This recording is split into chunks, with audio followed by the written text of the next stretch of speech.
বাদশাহ হারুনুর রশিদ একদিন পানি খাওয়ার জন্য এভাবে ঠান্ডা পানির গ্লাসটা হাতে নিয়েছেন। ওনার সামনেই বসা একজন মাজজুব, অনেক বড় আলেম এবং অনেক বড় বুজুর্গ ছিলেন। ওনার নাম ছিল বাহলুল রহমতুল্লাহ আলাইহি। বাহলুল রহমতুল্লাহ আলাইহি বাদশাহ হারুনুর রশিদকে বললেন, বাদশাহ মহোদয়, পানি পান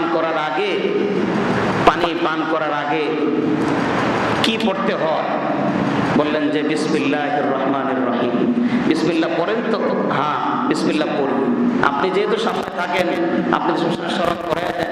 বাদশাহ বাহলুল রহমতুল্লাহ আলাইহিকে বাদশার সঙ্গে কাছে রাখতেন মাসলা মাসাইল বিভিন্ন কিছু জানার জন্য। বাদশাহ হারুনুর রশিদকে বললেন, আপনি কি জানেন আপনি যে বিসমিল্লাহির রহমানির রহিম বলে পানিটা পান করেন, এই বিসমিল্লাহর দাম কত? বাদশাহ হারুনুর রশিদ বললেন, বিসমিল্লাহর দাম কত এটা আমি কিভাবে বলবো, আপনি বলেন।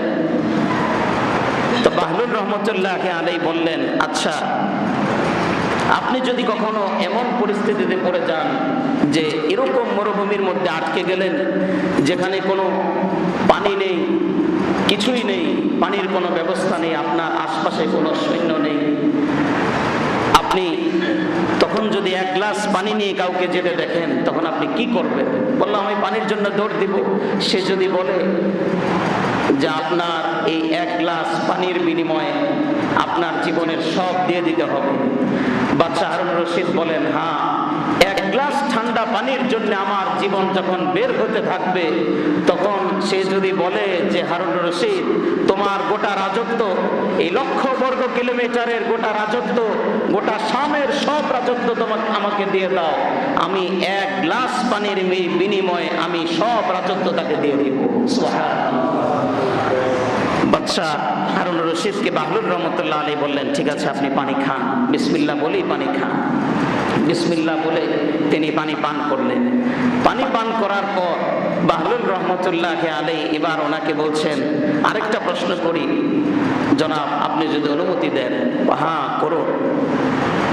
এই যে আপনি পানি পান করলেন, এই পানি পান করার পর পানিটা যদি শরীর থেকে না বের হয়, আপনার যদি প্রস্রাবের বেগ হয় কিন্তু পানি বের হচ্ছে না, প্রস্রাব হচ্ছে না, তখন আপনি কি করবেন?